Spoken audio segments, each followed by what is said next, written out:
नमस्कार, आदाब। Crime petrol सतर्क के आज के इस एपिसोड में मैं अनूप सोनी आप सबका स्वागत करता हूं। अपराध अक्सर असंतोष से उपजता है और हर अपराध के पीछे कोई ना कोई वजह होती है, फिर चाहे वो सही हो या गलत। लेकिन ये केस कुछ अलग था। जो दिखाई दे रहा था वो सिर्फ छलावा था। विश्वास, रिश्तों और इंसानियत के लिए प्रवेश मानो वर्जित था।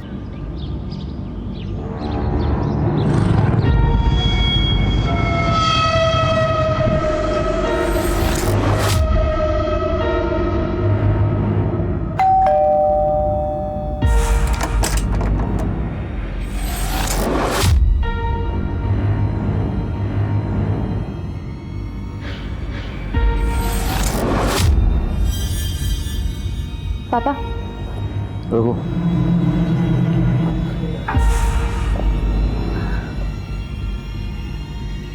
पानी। क्या बात है? आज बिना बोले ही सारे काम हो रहे हैं। कुछ चाहिए क्या तुम दोनों को? वो प्रियंका को कॉलेज टूर के लिए जाना था। इसके सारे फ्रेंड्स भी। तो जय, ये काम तुम भी कर सकती हो, मेरा सिर क्यों खा रही हो? वो नेट बैंकिंग का पासवर्ड मैं भूल गई तो अकाउंट ब्लॉक हो गया है। लो दे दो। तुम भी ना।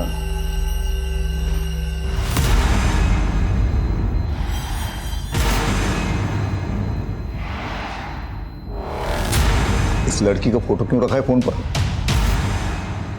मुझे इमोशनल ब्लैकमेल करना चाहती हो? ये लड़की मेरे लिए मर चुकी है। ऐसे मत बोलिए। आज जन्मदिन है रश्मि का। जन्मदिन उनका होता है जो जिंदा होते हैं। मरे हुए लोगों की बरसी मनाई जाती है। काश 25 साल पहले अपने हाथों से उसका गला दबा के उसे मार दिया होता, तो आज कम से कम उसकी वजह से समाज में बेइज्जत तो ना होना पड़ता।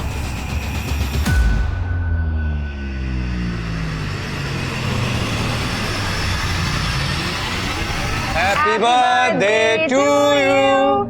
Happy birthday, Rashmi. Happy birthday. Happy birthday. Oh my God, Ronak! This is so beautiful. Thank you so much. Thanks to you. तूने मेरा सोशल मीडिया अकाउंट हैंडल किया और मुझे ये वेब सीरीज मिली। किसी पोस्ट को कैसे वायरल करते हैं ये बंदी जानती है। Guys, see. किसी भी पोस्ट को वायरल या ट्रेंडिंग करने का एक सिंपल फंडा है। बदनाम हुए तो क्या हुआ? नाम तो हुआ ना। पॉइंट है boss.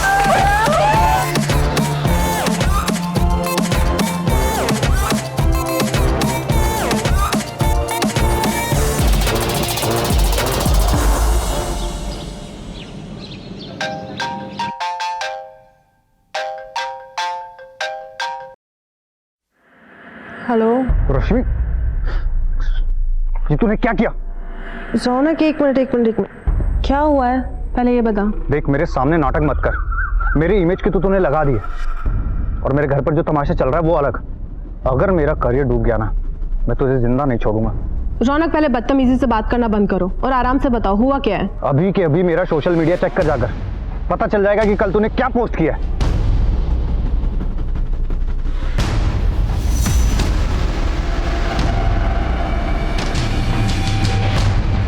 What's wrong with you, रश्मि? ये क्या कर दिया है तूने? यार पता नहीं कैसे हो गया ये, मुझे समझ नहीं आ रहा। मैं नशे में थी तो पता नहीं कैसी गलती हो गई यार। गलती? बहुत बड़ा कांड कर दिया है तूने।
पत्थर नीचे रख पत्थर।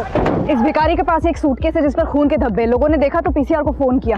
अब ये किसी को पास नहीं फटकने दे रहा सूटकेस के सर। पत्थर नीचे रख, तो नीचे पत्थर नीचे रख, पत्थर नीचे रख।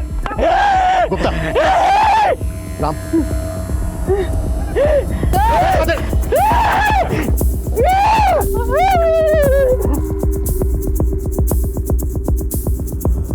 मैं खोलो।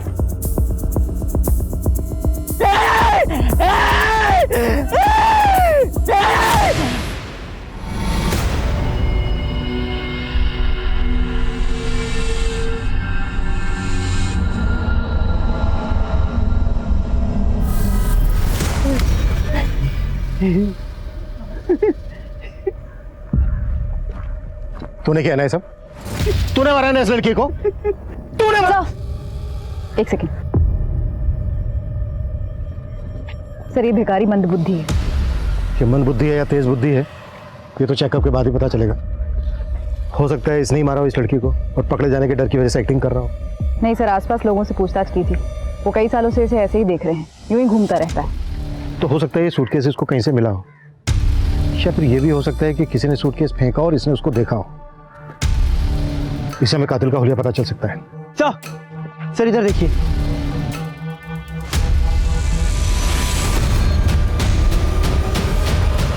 ये खून के निशान सिर्फ यहीं तक है, इसके बाद उस तरफ खून के बिल्कुल निशान नहीं है। तो इसका मतलब यह है कि सूटकेस को यहां से घसीटते हुए वहां तक ले जाया गया। यानी इस पॉइंट तक सूटकेस किसी व्हीकल में लाया गया होगा। राइट, जाहिर सी बात है यहाँ पे कोई सीसीटीवी तो होगा नहीं। इस रास्ते पर आने वाले जितने भी रूट्स हैं उन सब की सीसीटीवी फुटेज चेक करो। उन रूट्स पर आने वाली सभी गाड़ियों को खंगालो। सर, बॉडी को पोस्टमार्टम के लिए भेज देते हैं।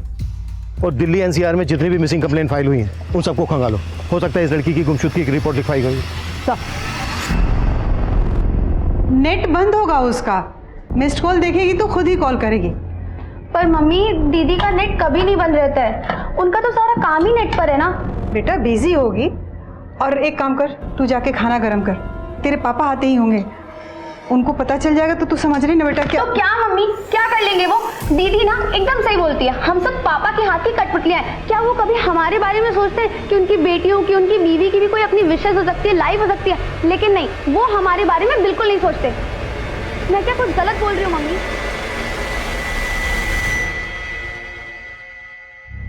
सर, विक्टिम के हाथ पे ये टैटू फ्रेंच लैंग्वेज में है। इसका मतलब है my life my rules. My life my rules. बताइए, लड़की रेबल टाइप की होगी। वाओ दी, कूल है ना? इसका मतलब है मेरी जिंदगी मेरे नियम, मेरी जिंदगी अपने हिसाब से चलाऊंगी, जैसे कि मैं हूं। तू जानती क्या है ये? क्या कर दिया? मुंह पर तो काली पोत चुकी हो तुम पहले ही, ये हाथ का भी सत्यानाश कर दिया। अब इसी तरह से ना यहाँ माथे पर लिख दिया हमारे कि नालायक बेटी का मजबूर बाप। पापा ऐसा भी क्या कर? अरे ये क्या कम कर दिया क्या तुमने?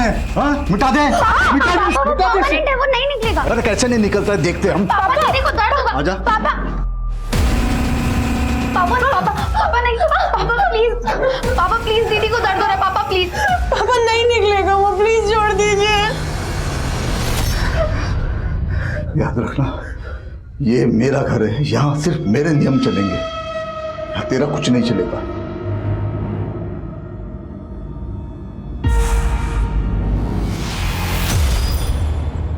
विक्टिम के बारे में और कोई इन्फॉर्मेशन मिली? सर, दिल्ली एनसीआर की सारी मिसिंग कंप्लेंट्स चेक की, लेकिन उनमें से एक का भी विक्टिम से हुलिया मिलता नहीं।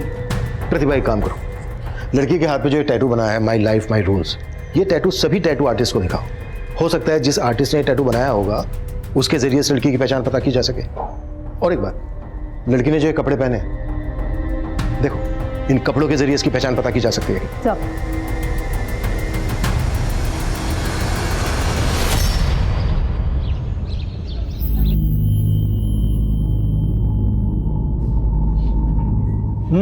सब्जी देना। अरे देना।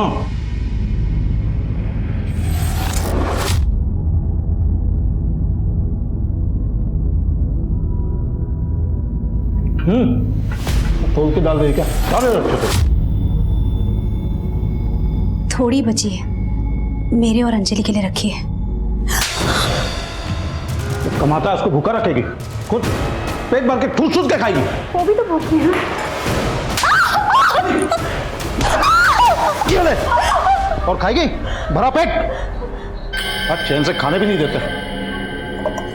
ले तुम्हारा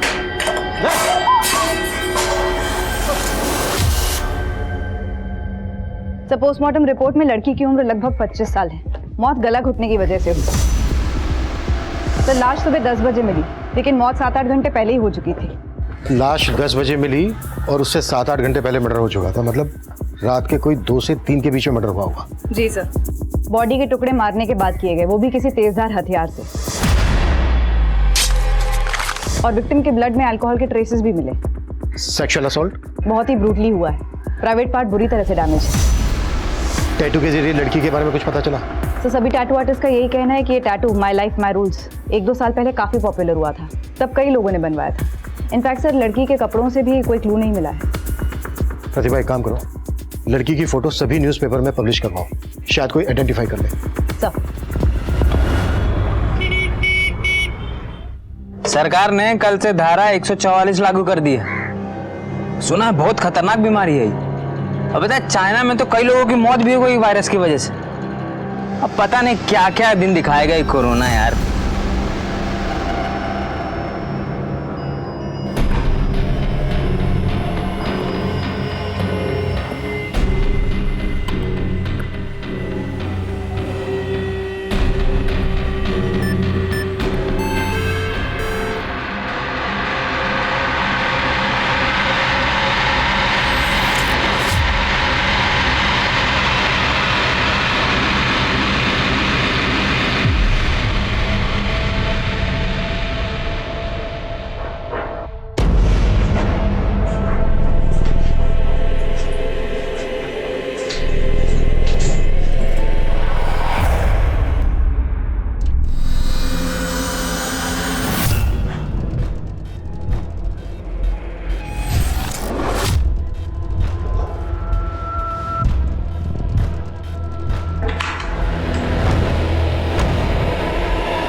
अम्मा, भूख लगी है।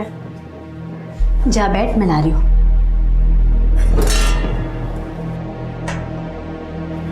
माँ, हाँ, सब्जी नहीं बनी? तेरे बाबा के लिए रखी है बेटा। तू जानती है ना, अगर उन्हें कम पड़ा तो हम दोनों को खा जाएंगे। पता नहीं कब पीछा छूटेगा उस आदमी से। ऐसा नहीं बोलते बेटा, जैसे भी हैं तेरे बाबा हैं, और हमें जो भी मिल रहा है ना उन्हीं की वजह से मिल रहा है, समझी?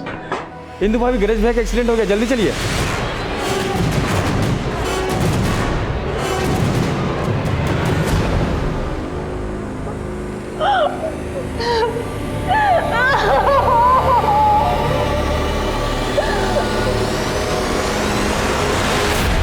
सर, भिखारी की रिपोर्ट आ गई है। साइकोलॉजिस्ट का कहना है कि वो अपना मानसिक संतुलन काफी पहले ही खो चुका था, और जिस प्रिसिशन से क्राइम हुआ है ये उसके बस की बात ही नहीं है। क्राइम करना भले ही उसके बस की बात ना हो, पर देख तो सकता है। साइकोलॉजिस्ट ने उससे काफी देर बात की। उनका कहना है कि उस भिखारी ने कुछ तो देखा है, क्योंकि वो बार बार किसी गाड़ी और सूटकेस के बारे में बात कर रहा है। लेकिन काफी पूछताछ करने के बाद भी वो उससे कोई इन्फॉर्मेशन निकाल नहीं पाए। छोड़ दो उसको, लेकिन नजर रखो उस पर, और अपने सारे खबरियों को एक्टिव कर दो। जब तक इस लड़की की हमें पहचान नहीं पता चल जाती, तब तक ये केस आगे नहीं बढ़ पाएगा। ये गंगा जमुना बहाना बंद कर, समझी? एकदम आवाज नहीं आनी चाहिए, आवाज नहीं आनी चाहिए, समझ में?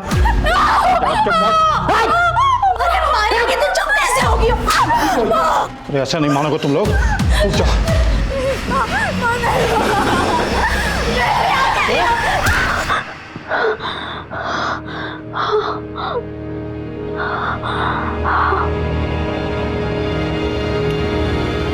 आंटी, आंटी, क्या हुआ मधु? आज का आपने न्यूज़ देखा?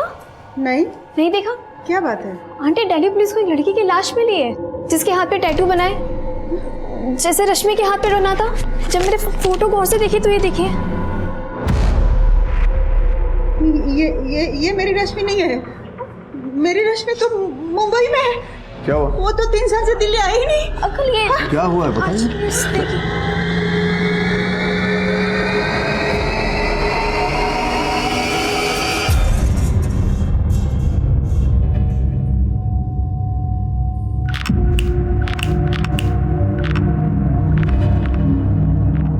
बेटा डरो मत, वो लड़के तुम्हें नहीं छेड़ेंगे अब। अच्छा बताओ, भूख लगी है?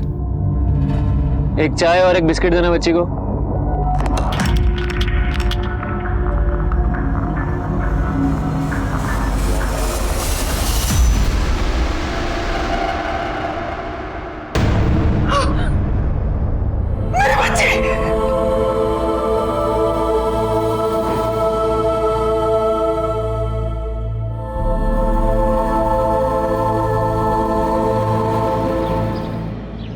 रश्मि तो मुंबई में रहती थी।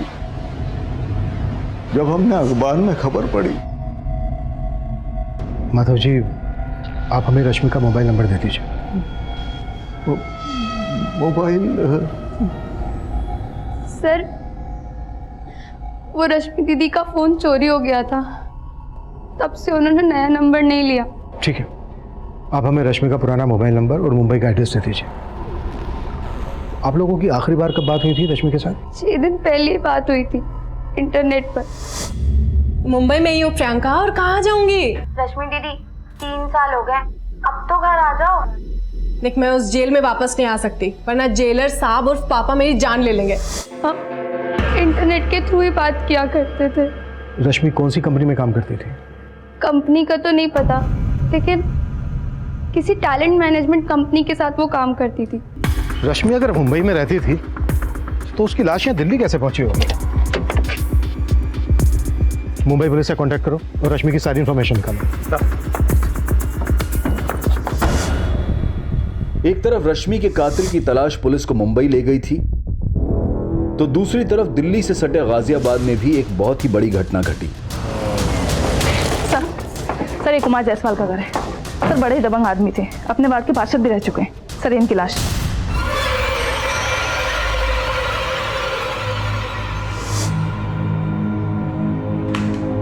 गला घोंट कर मारा गया इनको। लाश से बदबू भी बहुत आ रही है, लेकिन ये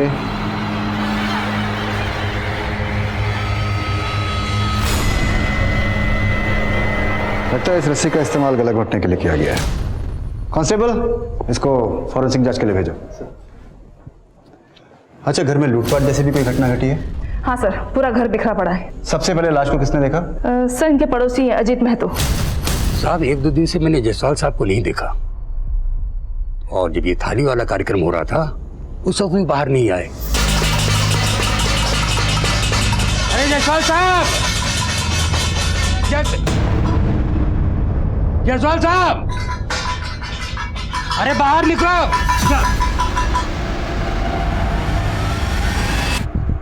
और कौन कौन है इनके परिवार में? जायसवाल जी का बड़ा बेटा जो है वो तो यूएसए में रहता है, और बेटी महिमा जो है मुंबई में। यहाँ पर इनके साथ इनका नाती आरव रहता है बस। और आरव अब कहाँ है? आरव को तो मैंने कई दिनों से नहीं देखा। लास्ट टाइम जब मैं उसको देखा था तो अपने ही घर में चोरी करता है। अपने ही घर में चोरी करता है। जी, क्यों मार रहे हैं आरव? अरे नशे ही हो गया एक नंबर का, अपने ही घर में चोरी करता है। साहब, आरव को तो नशे की लत पड़ गई थी, और इसके लिए उसने घर में कई बार चोरी भी किया है। मुझे तो ऐसा लगता है साहब के पैसे के लिए ही उसने। सब पूरा घर छान लिया, सारी कीमती चीजें चोरी हो चुकी है। सर, जायसवाल साहब के पास एक गन थी, वो मिली होगी आप लोगों को। उनके पास गन? जी सर, पूरा घर देख लिया, कोई गन नहीं मिली। सर, रश्मि की बहन प्रियंका ने हमें जो उसका मुंबई का एड्रेस दिया था वो फेक है सर। रश्मि की फैमिली कहती है कि रश्मि मुंबई में रहती थी, वो दिल्ली कभी वापस लौटी ही नहीं। अब या तो रश्मि ने अपनी फैमिली से झूठ बोला या फिर रश्मि की फैमिली हमसे झूठ बोल रही है।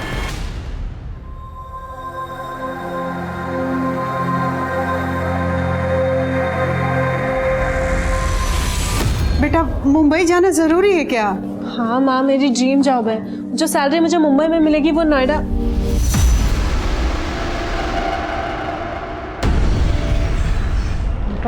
ये सब्जी लाइए, ये रख दो। अगर मेरी मर्जी के खिलाफ इस दहलीज के बाहर किसी ने कदम भी रखा तो दोबारा वापस नहीं आ पाएगा। ठीक है पापा, नहीं आऊंगी वापस, आई प्रॉमिस। तो जाओ और वापस मत आना। और आ गई ना गलती से तो गला दबा के यहीं पे खत्म कर दूंगा तुम्हें, तो काट काट के फेंक दूंगा तुमको।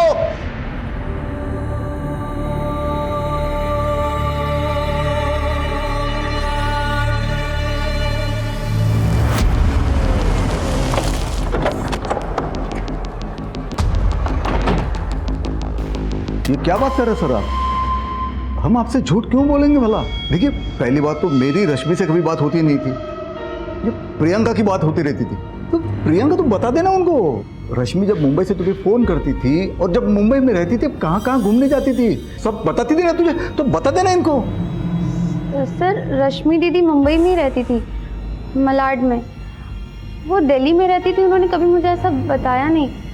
और वो मुझसे क्यों झूठ बोलेंगी सर? प्रियंका, अगर कोई ऐसी बात है जो तुम अपने माँ बाप के सामने हमसे नहीं बताना चाहते तो एक मिनट माधव जी, एक मिनट,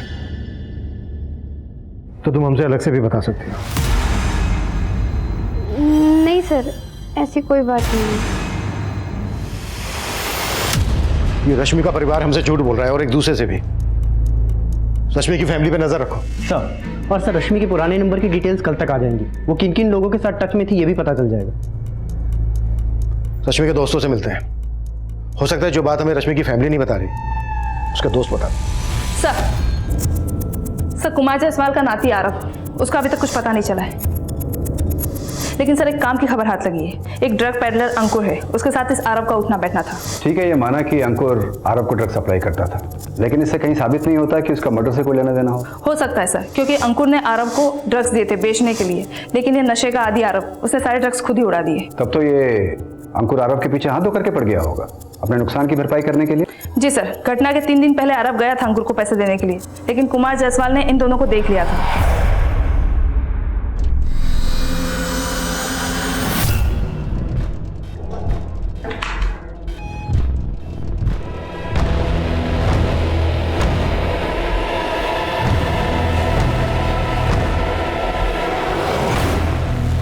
नाना जी, वो मैं ये जहर खरीदने के लिए तूने घर से पैसे चुराए? हाँ, यही से कहा तुझे। तू कहाँ जा रहा है?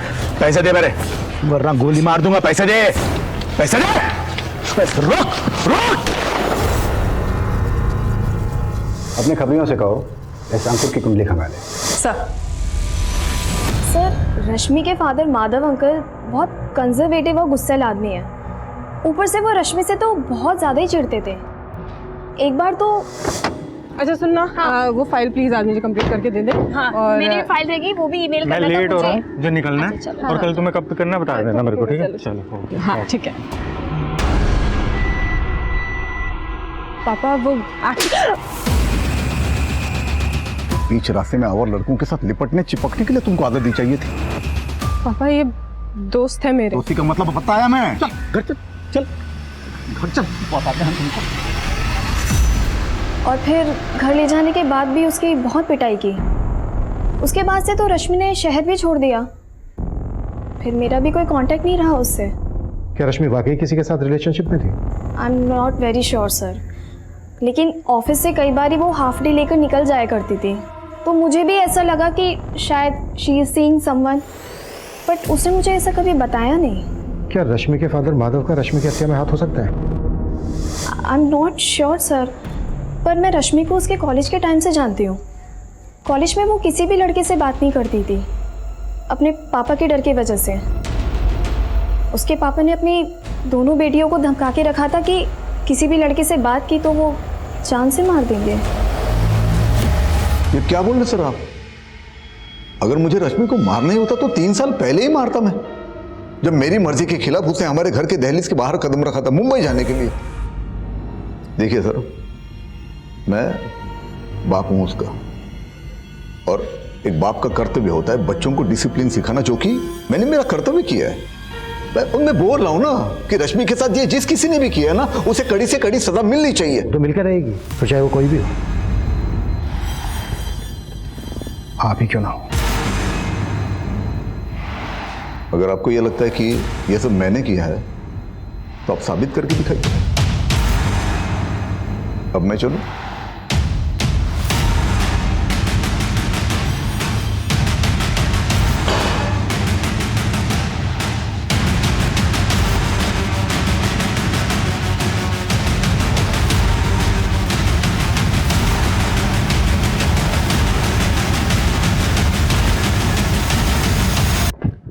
सर, रश्मि के कॉल रिकॉर्ड्स आ गए।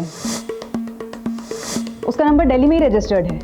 इनफैक्ट उसका फोन कभी चोरी ही नहीं हुआ। उसने अपना नंबर 3 महीने पहले इस्तेमाल करना बंद कर दिया। कॉल रिकॉर्ड से कुछ मिला? सर, उसकी 3 लोगों से रेगुलरली बात होती थी। रौनक दहिया, सोनाली दवे और निहारिका शर्मा। रौनक और निहारिका एक्टर्स हैं और ये सब के सब दिल्ली में बेस्ड हैं। इनफैक्ट सर, उसके कॉल डिटेल्स में एक भी नंबर मुंबई का रजिस्टर्ड नहीं है। इसका मतलब रश्मि कभी मुंबई गई नहीं थी, वो यहीं दिल्ली में थी। रश्मि ने अपनी फैमिली से झूठ बोला कि उसको मुंबई में जॉब लगी है। और हाँ सर, रौनक का 3 महीने पहले सोशल मीडिया पर एक आपत्तिजनक वीडियो वायरल हुआ था। तब रश्मि उसका सोशल मीडिया अकाउंट हैंडल कर रही थी। हे नेटिजन्स, आज मेरा बर्थडे है। सी, हैप्पी बर्थडे रश्मि।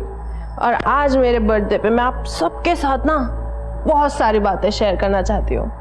मैं पिछले 3 साल से इंडिपेंडेंट हूँ और मेरा करियर भी एकदम मस्त जा रहा है। लेकिन कभी कभी ना लाइफ की गाड़ी डिरेल हो जाती है, लेकिन मैं उसे सक्सेसफुली ट्रैक पर लेकर आऊंगी क्योंकि I believe in my self. और मैं आप सबको भी ये कहना चाहती हूँ, हमेशा अपने आप पर बिलीव करना, अपनी शर्तों पे जीना। और अरे मैंने बहुत बोल लिया। लेट्स मीट द हॉट चिक निहारिका। कौन? हाय। अरे इधर आया। Oh god, wait wait. पीछे पीछे। Oh god, look at that, look at that. क्या कर रही है? बंद कर। Breaking news, womaniser lady boy कहलाने वाले माचो मैन रौनक दहिया है किसी और लड़के की बाहों में। इसी के क्या लगता है आप लोगों को?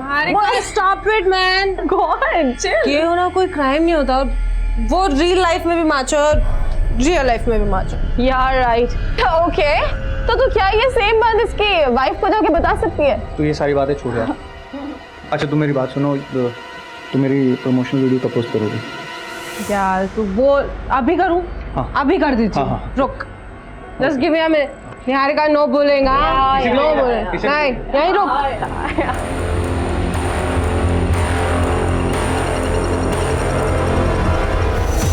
अगर मेरा करियर डूब गया ना, मैं तुझे जिंदा नहीं छोड़ूंगा। रौनक, पहले बदतमीजी से बात करना बंद करो और आराम से बताओ हुआ क्या है। अभी के अभी मेरा सोशल मीडिया चेक कर जाकर, पता चल जाएगा कि कल तूने क्या पोस्ट किया।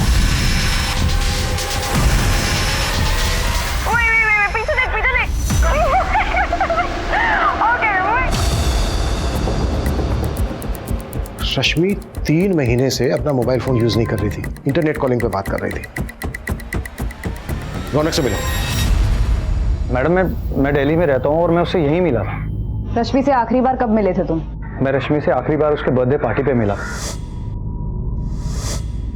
उस रात को मैं कैसे भूल सकता हूँ? उस रात की एक वीडियो ने मेरा पूरा करियर बर्बाद कर दिया। मेरी वाइफ मुझे छोड़कर चली गई। मुझे तो लगता है कि उसे उसके किए की सजा मिल गई।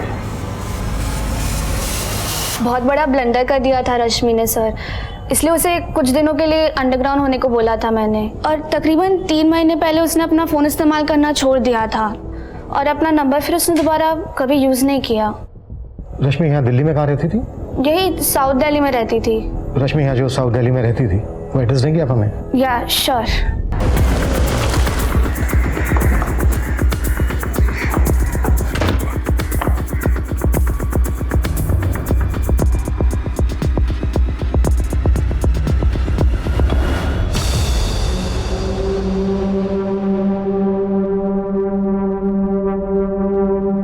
रश्मि का मर्डर यहीं किया गया। लाश को काटकर ट्रॉली बैग में भरा गया। पूरा घर चेक करो, कुछ भी छूटना नहीं चाहिए। मर्डर के बाद ब्लड साफ करने की कोशिश की गई है, फिर भी ब्लड के निशान छूट गए। वो जो एक्टर है रौनक, उसकी कुंडली निकालो, उसके पास तगड़ा मोटिव है मर्डर करने का। आसपास चेक करो कि कोई सीसीटीवी है क्या। अगर मिलता है तो मर्डर वाले दिन की फुटेज चेक करो और रश्मि के मोबाइल का IMEI नंबर निकालो, पता करो कि उसमें कोई दूसरा नंबर एक्टिव हुआ था क्या।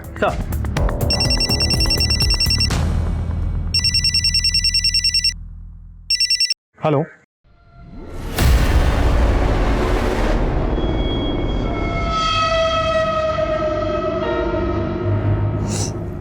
सब आपकी वजह से हुआ है ना। आप बेवजह शक करते उस पे और ना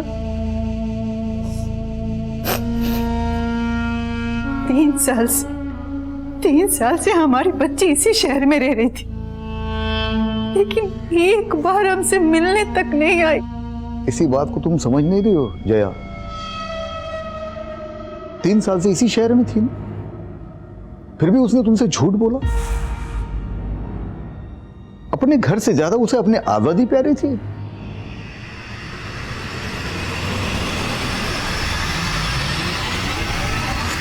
राजू बेटा, तुम अपना और अपनी बहन पिंकी का ख्याल रखना।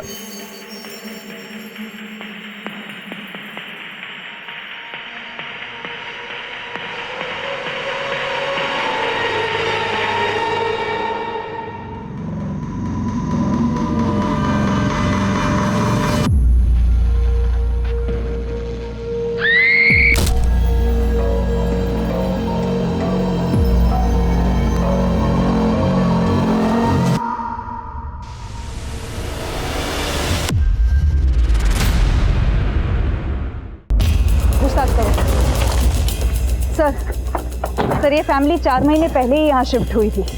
हरीश एक प्राइवेट कंपनी में जॉब करता था, लेकिन कोविड के कारण वो कंपनी बंद हो गई। आइए सर, ये देखिए सर, ये हरीश। सर, एक बॉडी बेडरूम में भी है। ये देखिए सर।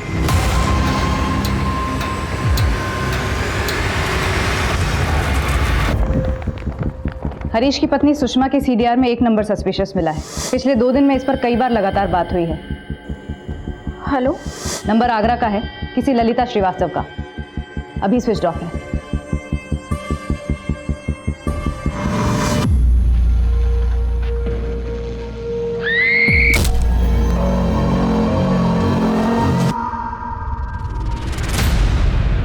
सर 5 साल पहले ललिता ने खुदकुशी की थी। इन्वेस्टिगेशन में कुछ सस्पिशियस तो नहीं मिला, बस इतना पता चला कि खुदकुशी करने से पहले ललिता बैंक गई थी। बैंक के एक एम्प्लॉय ने उसको ठगा था। ठीक है, आप चिंता मत कीजिए, आपका काम हो जाएगा और 2 दिन के अंदर अंदर आपका पैसा आपके अकाउंट में आ जाएगा।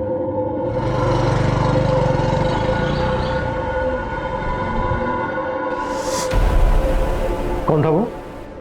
ये केशव नाम है इसका। इसने ललिता को वादा किया था उनके जमीन पर वो लोन दिलवाएगा, लेकिन जमीन को धोखे से बेच दिया। अभी तक हमारे हाथ नहीं लगा है। ठीक है, तुम हमें इसकी सारी डिटेल्स दो। सर, कौन हो सकता है वो जो 5 साल पहले मिली ललिता के मोबाइल नंबर से हमारी दूसरी विक्टिम सुषमा से बात कर रहा था? हाँ प्रतिभा। सर, रश्मि के मोबाइल के IMEI नंबर से एक नए नंबर का पता चला है। उसका CDR निकाला तो पता चला वो किसी मनीष अग्रवाल नाम के आदमी से टच में थी। मैं आगरा से निकल रहा हूँ, थाने बुलाओ उसको।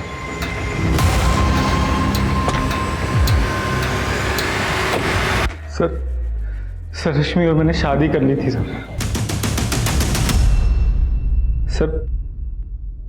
हम दोनों प्यार करते थे सर एक दूसरे से। हम दोनों ही अपने अपने घर से मुंबई में अच्छी जॉब का बहाना करके निकले थे, लेकिन शादी के बाद भी हम दिल्ली में ही थे सर। रश्मि अपने घर वालों से झूठ बोलती थी कि वो मुंबई में है। वो मेरे साथ यहीं थी दिल्ली में सर। बहुत खुश थे सर, पता नहीं किसकी नजर लग गई हमको और हमारे बीच हर छोटी मोटी बात पे झगड़े होने लगे और फिर ये धीरे धीरे झगड़े बड़े होते गए सर। इसीलिए तूने मार डाला रश्मि को? नहीं सर, मैंने मारा नहीं है सर उसको। मैं मानता हूँ कि हम अलग हो गए थे, लेकिन अलग होने के बाद भी हम लोग टच में थे सर। ऐसी रही पार्टी? ऑसम। और तुम्हें तो पता ही है ना, पीने के बाद निहारिका की ऑस्कर वाली स्पीच। यार तुम्हें होना चाहिए था यहाँ पर। अरे यार मुझे आना था, मैं थोड़ा बिजी हो गया काम में। तुम काम करो, मैं जा रही हूँ अभी सोने। ठीक है, कल बात करती हूँ। मैं तो रोज उसको इसी उम्मीद पे फोन करता था कि एक दिन तो हमारे बीच में सब कुछ ठीक हो जाएगा। और जब सब कुछ ठीक नहीं हुआ तो तूने रश्मि को समझाने की कोशिश की, पर उसने तेरी बात समझी नहीं, इसलिए मार डाला रश्मि को तूने। मैंने मारा नहीं है सर उसको सर, मैं प्यार करता था उससे, उसे अपनी जिंदगी में वापस लाना चाहता था। तो जितना अपने आप को शरीफ दिखाने की कोशिश कर रहा है ना, उतना है नहीं। कुत्ता साले को सर, लेकिन तब तक कुत्ता जब तक ये सच ना बोले। लेकिन हमने नहीं किया सर। रश्मि कई मुश्किलों से गुजर रही थी। अपने बॉयफ्रेंड से अलग होने के बाद वो अकेली हो गई थी, लेकिन उसने अपने पिता के पास जाना मुनासिब नहीं समझा। शायद इसकी वजह उसके पिता का सख्त रवैया और उनकी पिछड़ी सोच थी। पुलिस इस केस में काफी आगे निकल चुकी थी, लेकिन इस साजिश का मास्टरमाइंड उनसे 2 कदम आगे था और अपने अगले शिकार पर घात लगाए बैठा था।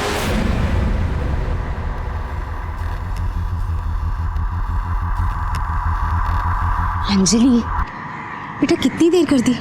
सॉरी माँ, काम थोड़ा ज़्यादा था। बस काम काम काम काम के चक्कर में ना तू माँ को भूल जाएगी, है ना? अब आप नाराज मत हो। अच्छा एक काम करते हैं, हम ना आपका दिमाग ठंडा करने के लिए ठंडी ठंडी कुल्फी खाते हैं, यहाँ पास ही में बहुत अच्छी मिलती है। क्या हुआ? कुछ नहीं, चल। कब से बैठ के इंतजार कर रही थी मैं, अब आएगी अब आएगी।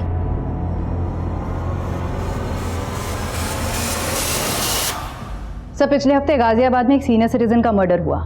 नाम कुमार जायसवाल। मोडस ऑपरेंडी लगभग हरीश शाही के फैमिली के मर्डर्स जैसी। रस्सी से गला घोटकर हत्या, घर में लूटपाट एंड नो फिंगरप्रिंट्स। और हाँ सर, गाजियाबाद पुलिस को क्राइम सीन से नायलॉन की रस्सी मिली। नायलॉन की रस्सी? कोई अरेस्ट हुआ था उस केस में? 2 लोग सस्पेक्ट हैं। विक्टिम का नाती आरव, जो कि ड्रग एडिक्ट है, और उसका ड्रग डीलर अंकुर। ये दोनों लोग फरार हैं। सब पूछताछ में पता चला है पिछले 2-3 हफ्तों में गाजियाबाद और गुड़गांव में इस तरह की घटनाएं होती रही हैं। मतलब रस्सी से गला घोंटकर हत्या और क्राइम सीन से कोई फिंगरप्रिंट नहीं। वो हरीश शाही केस की फाइल देना।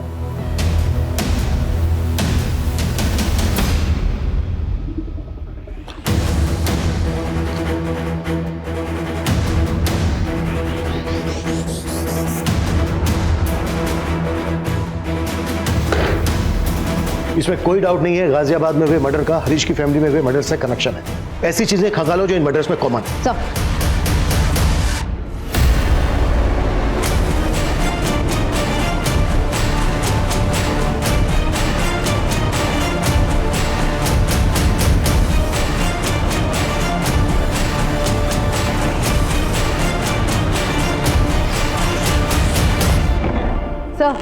गाजियाबाद, फरीदाबाद और गुड़गांव के जिन घरों से लूटपाट और मर्डर के केसेस रिपोर्ट हुए हैं, वहां पड़ोसियों से बातचीत की तो उन्होंने बताया कि उन्होंने कुछ भी सस्पिशियस नोट नहीं किया।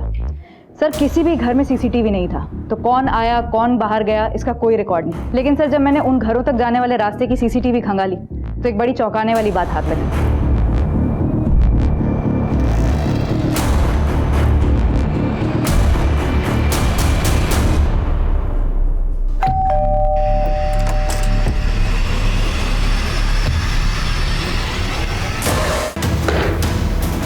इसमें कोई डाउट नहीं है, गाजियाबाद में हुए मर्डर का हरीश की फैमिली में हुए मर्डर से कनेक्शन है।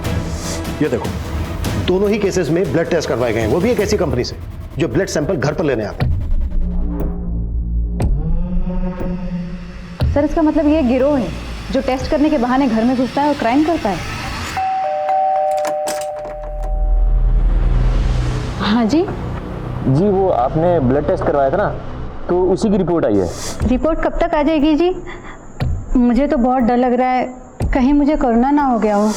माफ करना, आप कोरोना पॉजिटिव हैं। पॉजिटिव? जी हाँ, बट आप चिंता मत कीजिए, ये हमारी टीम है जो आपके घर को सैनिटाइज कर देगी। आओगे, आ जाओ। अरे आप चिंता मत कीजिए, पूरा घर सैनिटाइज हो जाएगा, डिसइंफेक्ट हो जाएगा। आप टेंशन एक मिनट पुत्र, एक मिनट, पहले मैंने बहू की रिपोर्ट तो देखने दे। अबे पापा जी, आप रिपोर्ट देख के क्या करेंगे? वो क्या है ना कि सारी मेडिकल लैंग्वेज है, तो आपको समझ में नहीं आएगी। मैनू सब समझ में आता है। तेनू पता नहीं है पुत्र, मैं अपने पिंड विच ना वैद था, वैद। अबे बुड्ढे, फोन किसको लगा रहा है तू? हाँ, ज्यादा होशियारी कर रहा है तू।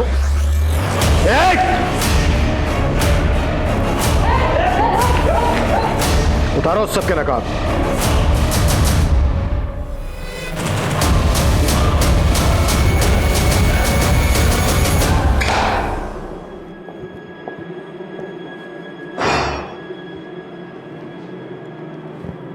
ललिता श्रीवास्तव तुम लोगों की पहली शिकार थी ना, जिसको लूटा तुम लोगों ने? जमीन हड़प ली उसकी? वो थी इतनी बेवकूफ कि उसको उल्लू बनाना बहुत आसान था सर। जब मैंने उसकी जमीन बेची तो आई थी मेरे पास रोती हुई। हाँ बोलिए, क्यों बुलाया मुझे यहाँ? प्लीज मेरे साथ ऐसा मत करो, वो जमीन मेरे लिए बहुत जरूरी है। देखिए, पेपर तो आप ही ने दिए थे ना मुझे। मैंने तो लोन के लिए दिया था। मैं कुछ नहीं कर सकता। अरे देखो, मैं मर जाऊंगी। आपको जो करना है आप कीजिए, मैं कुछ नहीं कर सकता।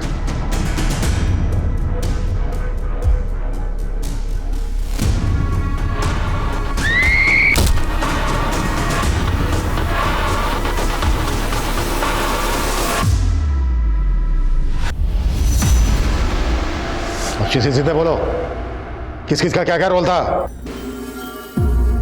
सर बशीर एक कंपनी में काम करता था जो लोगों के घरों में जाकर लोगों के ब्लड सैंपल और पैथोलॉजिकल कलेक्ट करते थे। और सर फिर यही हमें बताता था कि किस किस घर में कितने लोग रहते हैं और उनकी कितनी प्रॉपर्टी है। फिर अंजलि हर जगह जाके रेकी करती थी? हाँ सर, बहुत ही बेकार हालत में मिली थी सर मुझे, एकदम भूखी प्यासी। मेरे बाप से भी बढ़कर है वो, हमेशा अपनी बेटी की तरह ख्याल रखा। तब से मैं श्याम के साथ ही काम करती हूँ। जब हम लोग घर मार्क कर लेते थे तो उसके बाद अंजलि उस घर में जाकर ये देखती थी कि इस घर में कौन कितने बजे आता है, कितने बजे जाता है, कितने लोग रहते हैं, वो हमें पूरी रिपोर्ट देती थी। और सर नीलेश इस बात का ध्यान रखता था कि गाड़ी को कहाँ रोकना है, कहाँ से निकलना, ताकि हम लूट करके फटाफट उस रास्ते से निकल जाए। और सर फिर हम पूरी तैयारी के साथ लोगों के घरों में जाते थे।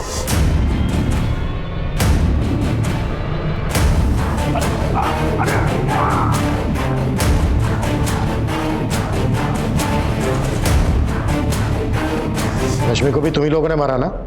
जी सब पता कर लिया है हमने। मेरे पास भी रश्मि के केस में एक लीड है। रश्मि ने अपने मर्डर से एक दिन पहले सेम कंपनी को अपने ब्लड टेस्ट के लिए सैंपल दिया था। और ये बोलो रश्मि के साथ अलग क्यों? रश्मि का मर्डर हमारे प्लान में शामिल नहीं था, ये तो सब इसकी वजह से हुआ सर। हम लोग एक्चुअली 18 तारीख को उसका घर लूटने वाले थे, लेकिन ये भी पहुंच गया उसके घर पे। साहब वो अंजलि के साथ रेकी पर गया था, तब दिखी थी पहली बार रश्मि।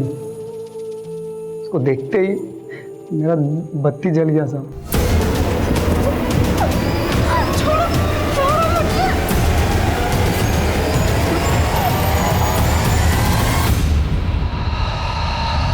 उसकी बॉडी को काटा क्यों? साहब वो बैग के अंदर बॉडी आ नहीं रही थी, चॉपर लिया और काट के डाल दिया अंदर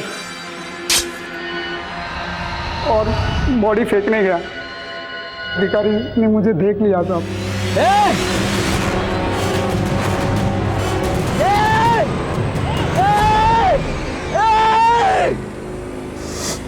तो कितने लोगों को लूटा तुम लोगों ने? सर यही कोई 500-550 लोगों को ठगा होगा। इनकी चीखें 1 किलोमीटर दूर तक सुनाई देनी चाहिए पुलिस स्टेशन के। ये लो कुटा सालों को।